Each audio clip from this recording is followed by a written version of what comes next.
Welcome back to the program. Legislators in Egypt have passed a law that regulates informal food vendors. Now they need to apply for an operating license and they're going to be allocated designated areas to operate from.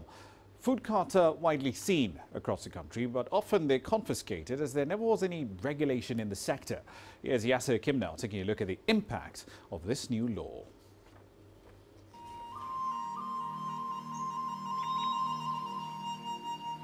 Riham sells Chinese food on a cart in the streets of Helwan district south of Cairo.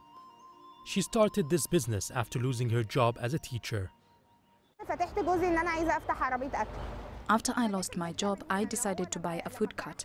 My husband and I decided to sell Chinese food because there was nothing similar in Helwan. With the help of her husband and family, it was a success. However, there was one sticking point. At the beginning, we didn't have any problems. We had a health certificate and we tried to apply for a license for the food cart, but there was no such thing. We worked fine for a while until one day the authorities came and confiscated our food cart, saying we don't have the necessary approval. Riham had to close down a successful venture.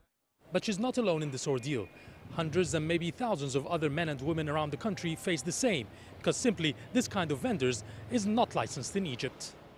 Responding to numerous complaints, Parliament last week passed a law to issue licenses for these vendors. The law aims to legalize the industry and help young people to set up small businesses. The state will collect its dues and will integrate the informal economy into the official economy. We are helping to create jobs for the youth and income for the state, which is very important. The law was hailed by most. However, a clause that demands a 20,000 Egyptian pound license, that's about $1,200 per year, was a concern for some. I fear they could move us from here, where we are popular, and force us to operate elsewhere. Another concern is the license fee. It's very expensive. We own food carts, not big restaurants.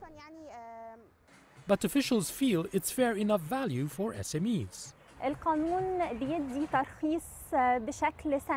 The law provides an annual license and total tax exemption for 3 years. This is a good opportunity for the youth. Anyone opening a small business like this should know that these projects are only a stepping stone towards something bigger. A food cart owner could, for example, own a restaurant one day or become a food supplier. The new law is a ray of hope for thousands like Riham, who are ambitious and bold enough to create new opportunities for a better living. Yes, Hakim for CGTN, Cairo.